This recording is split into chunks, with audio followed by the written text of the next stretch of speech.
deck, dropping down a bunch of electro powers at the right moment. Never know what's going to happen. And then on the right, you have Jose Marrero. It's great to see Jose in the top 4 of the international championships. He's one of those grinders who travels the world, plays in these tournaments all the time, and he's yet to have that one big finish. And now here he is, knocking on the door, just one match away from making it to the finals. Yeah, it's really impressive stuff from Jose, how he can go to all these events week in, week out. Never discouraged, always looking to get more victories under his belt, and this could be his most impressive result yet.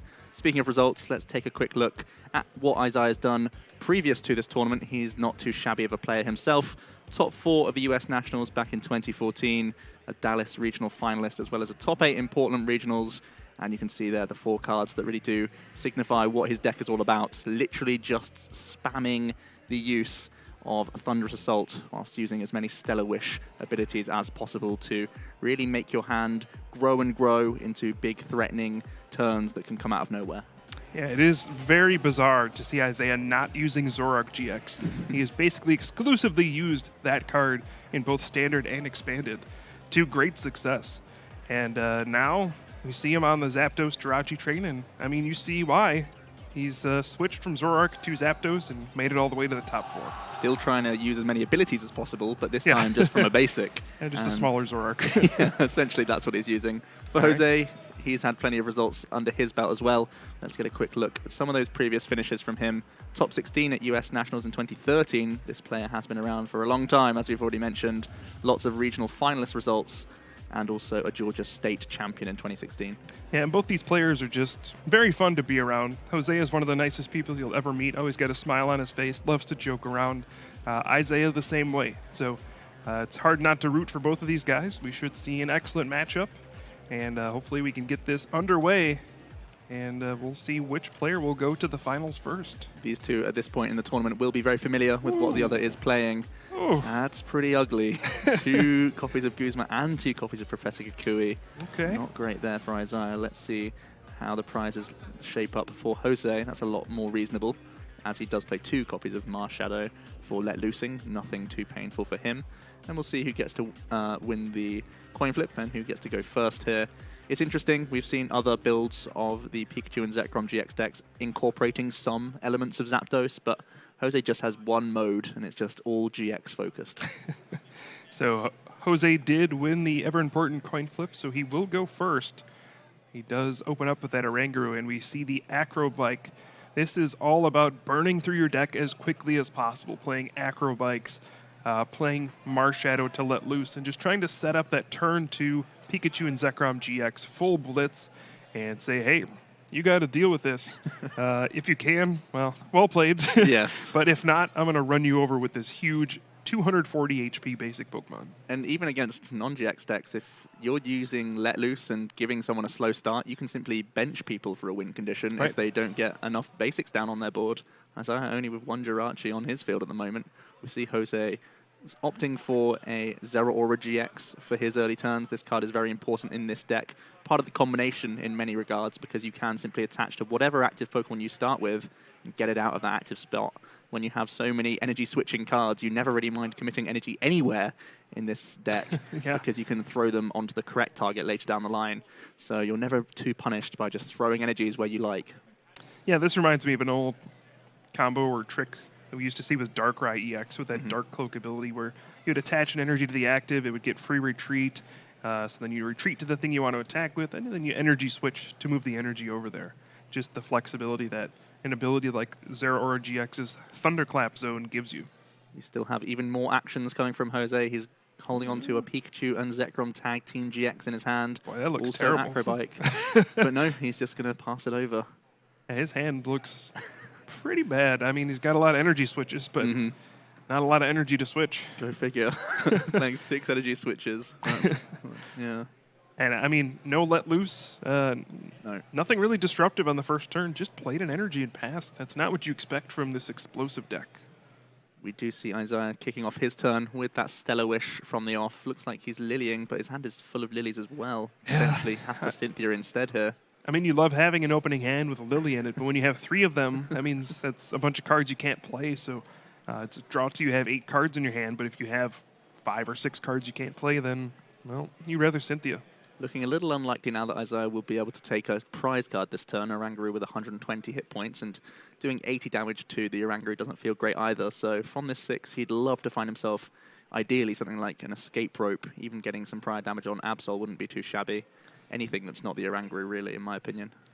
Yeah, if I'm Isaiah, I'm a little nervous. If I don't find a basic Pokemon, this game could be over pretty quickly, but looks like he does draw into both a Jirachi and a Nest Ball. They're back as well. All the lilies are there.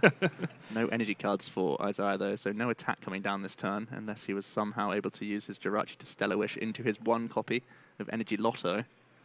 But it looks like he won't get an attack off, which is honestly pretty disappointing when you're playing this deck. You build it to make it as consistent as possible. The Absol on Jose's side is throwing a wrench in Isaiah's plans a little bit. You know, if the Absol weren't there, he could retreat to the other Jirachi thanks to the escape board, use another Stellar Wish, but because of that Absol's ability, it's adding 1 more retreat cost to the Jirachi, and it's unable to retreat. Such a simple 1-card tech inclusion that really helps out in a matchup that is going to be so prevalent and popular by the looks of things, as so many people have brought Zapdos Jirachi to the table, and so many other decks are adding in Jirachi as well. The Absol has got incredible value for all the players choosing to tech it into their list this weekend. So Isaiah does play the escape rope. Jose sends out the Absol, and he's going to use another Stellar Wish here. He's got 3 of a kind at least. Does he have to take another Cynthia here just to get a better supporter? I feel like that might genuinely be his route, but he's just going to grab the Choice Band instead. Yeah, I guess next turn, if you can Stellar Wish into an Ultra Ball or something like that, you can discard some of those excess lilies you have in your hand. Yeah, not a great start at all. Misses an energy attachment. The Absol on Jose's side, slowing things down a bit. And that's exactly what Jose wants to see. He didn't want to see an attack come from Isaiah's side on the first turn.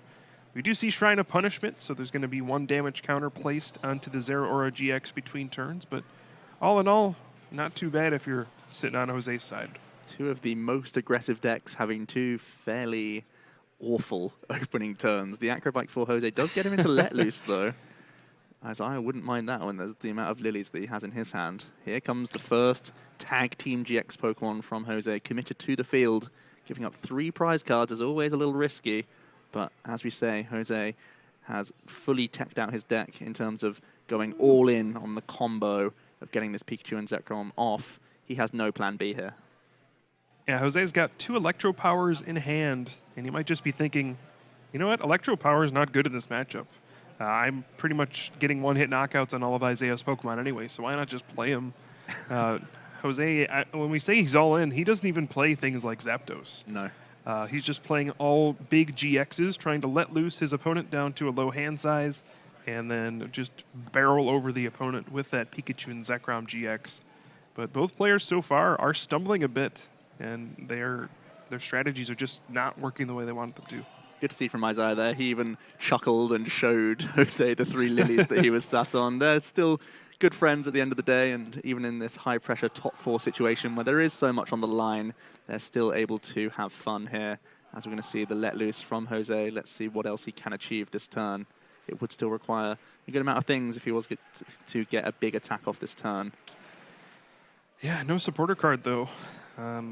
Already attached energy for the turn to that Absol, and it's just going to be a pass, probably. He's got some instruct draw, potentially. Oh, true. He can instruct from 1 card. He's already played his energy. Yeah. Could play the Guzma to draw an extra card here. Guzma out the Zapdos, perhaps. It's the one. Oh. Tapu Koko GX from where I'm sitting. That's not a good draw there. Just going to see the retreats for free from the Absol. Trying to protect it, as I would love to take the knockout on the Absol. Obviously, 1 energy off the board, as well as it being a real pain for his own Jirachis. So Jose going to protect it and bring up the Marshadow for Isaiah to take out next turn.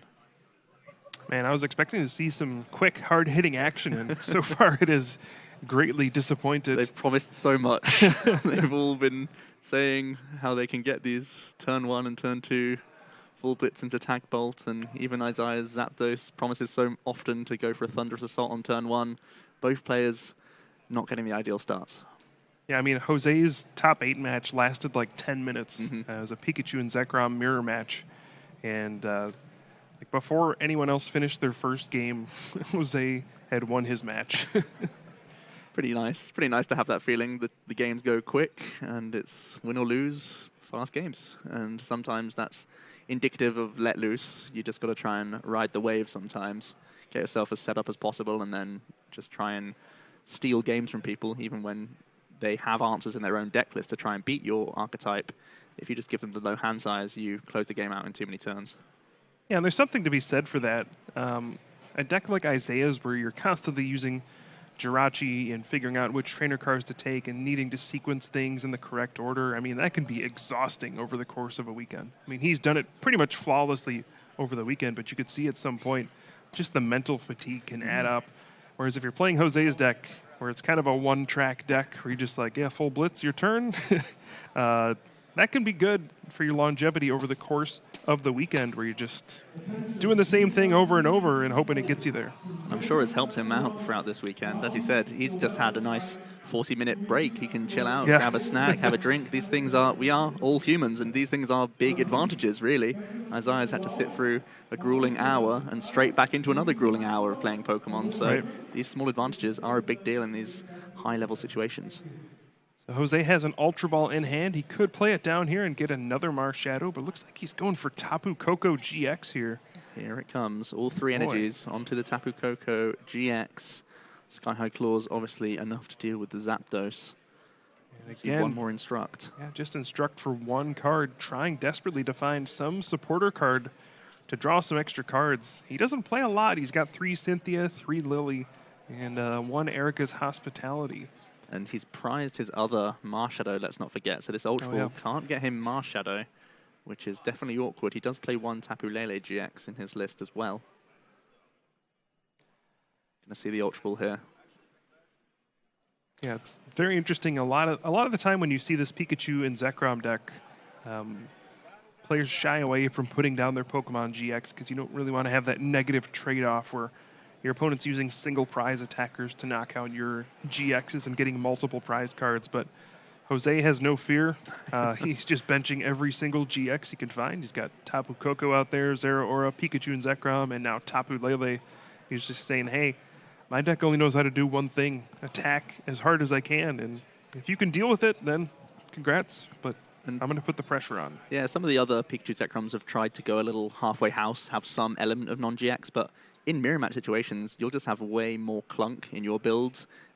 When you look at Isaiah's, it's so pure in just Zapdos, just Jirachi, and all the switching options available. It feels like you'll be at a disadvantage if you try and do what they're trying to do, because they'll be able to do it better than you.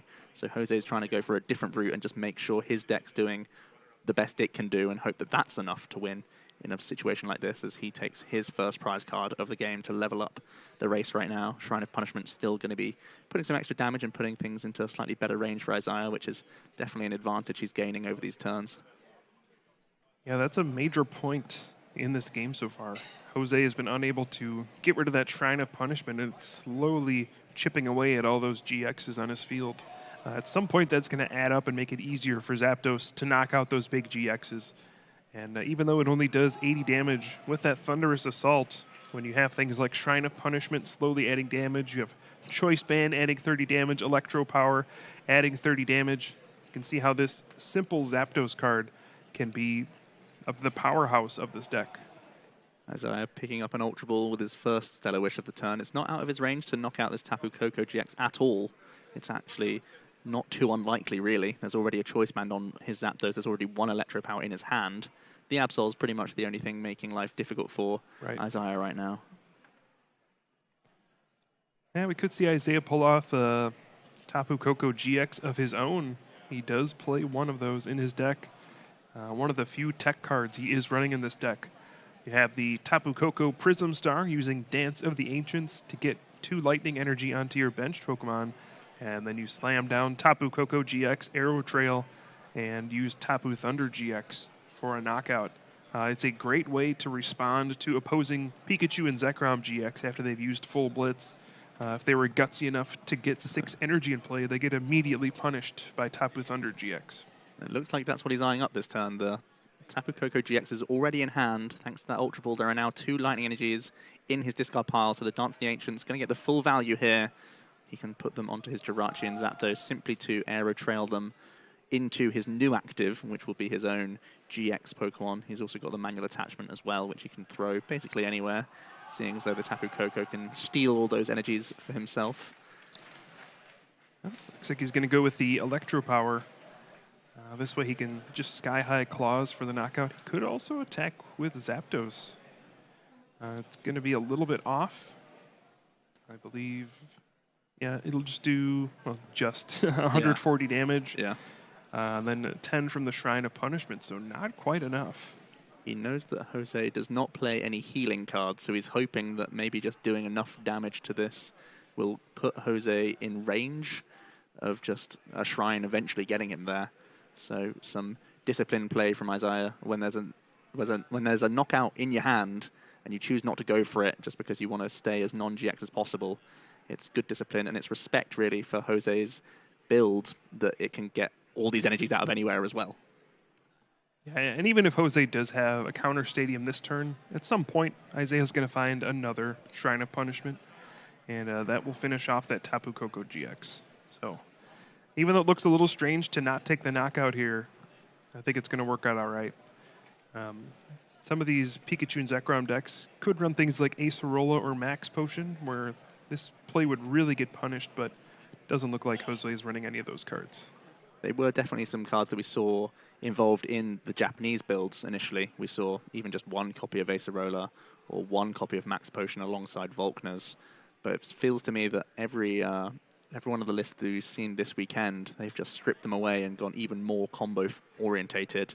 It does feel awkward when you see these sorts of situations where it would be such a big swing in the matchup.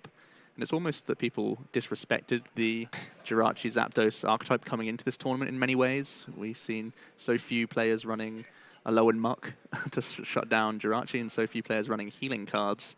Only really exclusively Zoroark trying to do those things. Oh boy, okay. So you see Jose retreating to a Pikachu and Zekrom GX that has 0 energy on it. And you might think, is this guy insane?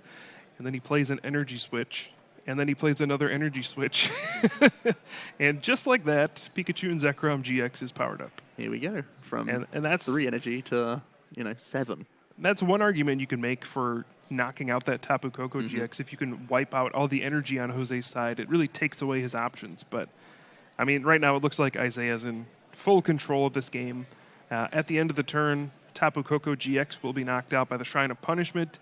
That Pikachu and Zekrom GX is going to continue to build up damage with that Shrine of Punishment in play. And let's not forget, Isaiah still has Tapu Koko GX in hand if Jose gets a little too greedy with this full blitz. Full blitz, and he is going to start searching through his deck here. Oh boy. Obviously, he has the consideration. There are 2 lightning energies here, but even with 3 lightning energies on his board, it's still not out of Isaiah's range to use a Tapu Thunder. So he's just saying, yep, if you've got it, go for it, man. Jeez. Like we were saying, this deck has 1 speed, 1 mode. This is just straight up game as long as Isaiah can find a lightning energy. Yep, Tapu Koko GX is knocked out by the Shrine of Punishment. Isaiah gets 2 prize cards. That means he's got 3 remaining. And that means all he needs is that Tapu Koko GX plus an energy. And we're going to see Tapu Thunder finish off this first game. There's Thunder Mountain. That counts as an energy card for him. That'll do it too. We see the Aero Trail from Tapu Koko GX, Thunder Mountain, and boom. Tapu Thunder GX for 300 damage and a 3 prize card knockout. Isaiah's going to take the first game with ease. Tapu Koko GX. Always one of these cards that screamed potential when you first saw it come out way back in Guardians Rising. But it's only been now when we have the Tapu Koko Prism Star helping you out in getting even more energies on the field for this guy to just be a one-off tech option to knock out even the chunkiest of tag team Pokemon in the right situation. Yeah, and that Tapu Koko GX might seem like a very odd inclusion in a deck that's pretty much all non-GX attackers, but when you're running just Zapdos and nothing else, you can run into situations where your opponent goes, okay, turn 2, Pikachu and Zekrom, knock out your Pokemon, get 6 energy in play, and you're like, oh, it's going to take me 2 or 3 turns to knock out. And having the option to just go, well, here's Tapu Koko GX, Tapu Thunder, take 3 prizes, wipe out all 6 of your energy. that's a huge swing in the game, and it just gives you that option to deal with a quick tag team GX. And it just makes complete sense for Pikachu and Zekrom being such a popular and hyped up deck going into this tournament. A one-card inclusion that can really improve those exact situations just is so versatile and helpful. And even in other matchups, when you see some Zoroark players wanting to let their Lycanroc get into the game, you can really stop them just getting extra attachments and leave them with just one double color synergy on their field for the majority of the game. You're basically starving them of resources in a way. Such a powerful card in this new meta. All right, so we're starting up game number 2. Jose is going to go first. Joe, what does Jose have to do differently in this game to have a shot in this matchup? It's difficult to say, really. He needs a powerful let loose on his side, I believe, much more so than last game. He let loose himself harder than Isaiah in many ways in that first game. He got himself supportless, just one acro bike into not much else. So he needs his own Marshadow to be a little bit kinder for him. And I think, he still has this one goal in mind. He has to try and get his Pikachu and Zekrom, sometimes multiple, retreat out of them, hope that you force Isaiah to have Electro Powers in combinations with Guzma's and just make life awkward for him. Let the 240 hit points of Pikachu and Zekrom tank a hit here or there and just be enough to win the game. Yeah, it feels like, I mean, it's certainly a 3-prize liability to use Pikachu and Zekrom GX, but if you can get 3 prize cards worth of value out of it, you full blitz 1 Pokemon, and then you get the Tag Bolt GX knocking out 2 more Pokemon, then it's fine. Then you're trading 3 for 3, and it's really not that bad. So I think that's what you got to go for. Just hope you can power up Pikachu and Zekrom, and maybe it'll make it through a turn. That's all you really need. And if the let loose is perfect, then it could even win on turn 1 or 2. Exactly. So that's what you're really hoping for. So unfortunate starter for Jose here. Starts with that Marshadow with let loose. Of course, you cannot use the ability if you start with it. It's only when you play it from your hand onto your bench. So probably a little bit disappointing to start with that. He would love to let loose in his first turn, but never mind. He's just going to do it anyway. It was an ugly enough hand where the Lily getting 1 or 2 cards isn't good enough for you. You've got to use your second Marshadow and let loose off the bat. Isaiah, once again, has a Jirachi lead, which is ideal for him. Gives him somewhat of a safety net against this. But Jose himself just needed a better hand regardless. This is kind of a scary situation if you're Jose. I mean, all you did is play down Marshadow, let loose. You got a ton of cards in your deck. You don't have that Jirachi fallback that Isaiah does. This could be a quick series if Jose destroys his own hand with let loose. This could legitimately be just energy switches and multi-switches. There's 4 cards. There's so many. As you said, the deck is so thick. He's only played 2 cards out of his deck so far. And you saw him giving his hand a little rub before looking at it. Ooh, that does not look great. I see Absol. I see 1 energy switch. That's not great. Oh boy. Yeah, we see a Tapu Koko GX, an energy switch. Oh no. Jose, he let loose a little too hard, one too many times. And he has left himself with an unplayable hand. And now it's up to Isaiah to see if he can respond here. That really is an abysmal let loose from Jose. The deck does need to roll the dice sometimes, and you can't argue that the Lily only getting 1 or 2 cards wasn't the strongest. Yeah. But that is absolutely terrible draws from him. He wasn't able to get his own Oranguru down even to maybe have some Instruct as a safety net. He had nothing going on in that hand. Isaiah has a Guzma in his own hand off the Stellar Wish now, so the Zapdos is guaranteed to take a knockout. The one thing Jose was able to develop was his own Absol, forcing this Guzma. The escape board not enough, but yeah, Isaiah's just going to be able to Guzma knock out the Marshadow, but after that his hand is pretty bad. So he's going to be pretty reliant on this top deck, well, not the top deck, but the prize card and the draw for the next turn. If he doesn't draw a supporter, I mean, he'll be stuck with his Zapdos active. Let's see. He'll only do 10 damage. Jose picks up Thunder Mountain. That's not it. That's not the one. Not at all. It might even just be pass. I'm not sure what's the safest. Is the Marshadow safest in the active, or the energy, is that's safest in the active or the bench, with Isaiah playing 3 switch and 3 escape rope and 3 more Guzma. Isaiah top decks the Lily for the turn.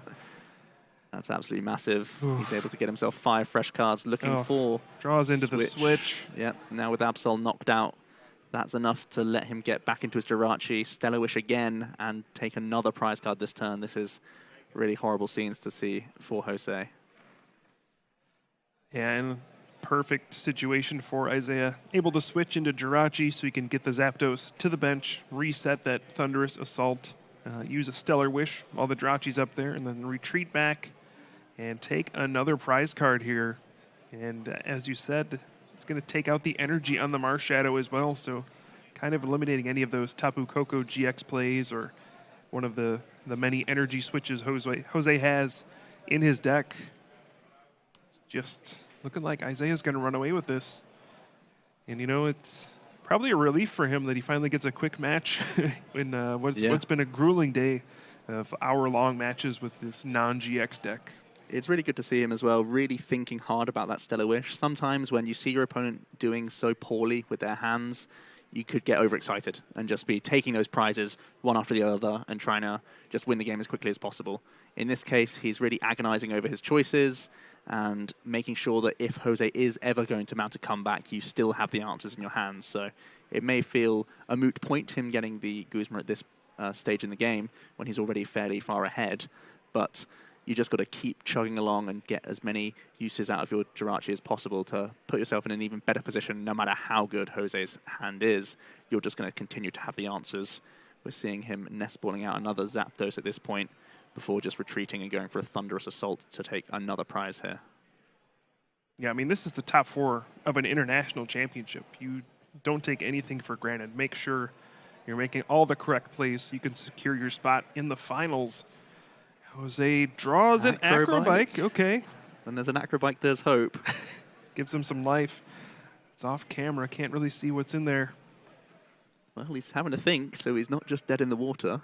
He's got a Pikachu and Zekrom, Tapu Koko GX, a Thunder Mountain, and 2 more basic Pokemon. Picked up a Zeraora GX. Does he ever just use Zeraora's GX attack to get more energies into play here? He can't even do that. Get 1 energy. Yeah.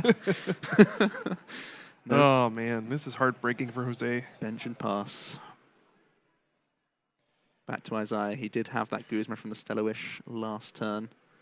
Apparently that Jirachi's still asleep on his bench. Yeah. That's just the permanent state of Jirachi. You're gonna use Stellar Wish if it's active. He knows he will. Might as well just keep it tapped that way. Untaps it simply to tap it straight again. Yeah. Here we go.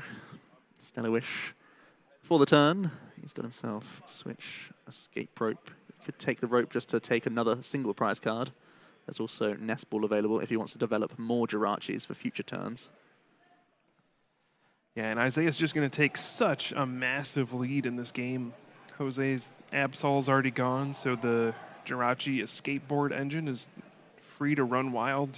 It's just going to allow him to build up resources in his hand, and when this Zapdos deck gets ahead in prize cards, it's just all downhill from there. It's just, you're going to be taking knockouts with Guzma, you're going to be picking up your Electro powers, taking big knockouts on GXs at some point. You just can't let this deck get too far ahead. It really forces you to have a response quickly.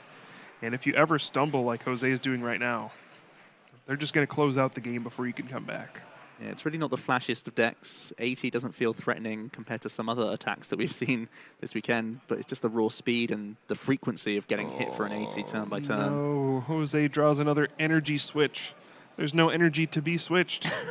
Just a pass. Very, very upsetting for Jose here. What else can we say? The Let Loose has just finally got to him. Another switch in Isaiah's hand to reset his Zapdos. Just brutal to watch. Isaiah, once again with a switch, gets to send out the Jirachi, Stellar Wish. He's going to get the knockout this turn with his Zapdos. Go down to 2 prize cards, and Jose just has not done anything this game. But, I mean, that's kind of the dangerous game you're playing. You live and die by the let loose. Sometimes you draw well, sometimes you play yourself, and there's not much to it. I mean, on paper, this matchup was already difficult for Jose. Yeah. But he's really just not been able to demonstrate anything that his deck is capable of in this second game at all, which is a real shame to see. Isaiah picking up an Electro Power for a future turn as he's just going to once again retreat out that Jirachi freely, and he can Thunderous Assault and let the Shrine of Punishment help him out and take those 2 more prize cards. One more knockout for Isaiah Williams. 2 prize cards stand between him and my goodness. between him and going to the finals of the Oceania International Championships as Jose draws a multi-switch. And Joe, there are still no energy to switch. It's so rough to see. You question 6 copies of a card that does that, but when the deck's firing on all cylinders, it is the golden card in your hand that you're always looking to use. It's Literally, just his are gold. Yes, yeah. But in these spots, they are pretty grim sights. Yeah, I just hope Jose draws an energy so that he can play all of his energy switches and go out in style. That's what we're all hoping for right now, Kyle. It's really the only thing we can hope for on Jose's side. So Isaiah putting the escape board on his Zapdos so he can retreat for 1 energy. Send out another Zapdos, get the 70 bonus damage with Thunderous Assault, and now just 1 prize card. Hey, he drew the energy. Play the hand. He can play the entire hand now. Come on, you got to do it, right? I mean, you got to know you're not winning this game. You've got to show them the hand. No, he just passes. Oh, Yeah. he just concedes. All right. Isaiah Williams will advance to the finals here at the Oceania International Championships. Real tough break there for Jose. Just his deck did not cooperate at all. And I mean, I'm sure Isaiah will take that. Gets a nice, easy path to the finals. Yeah, he's made it all the way with his 1 attacker this entire time, using Zapdos the whole way, alongside here and there some showings of Tapu Koko GX.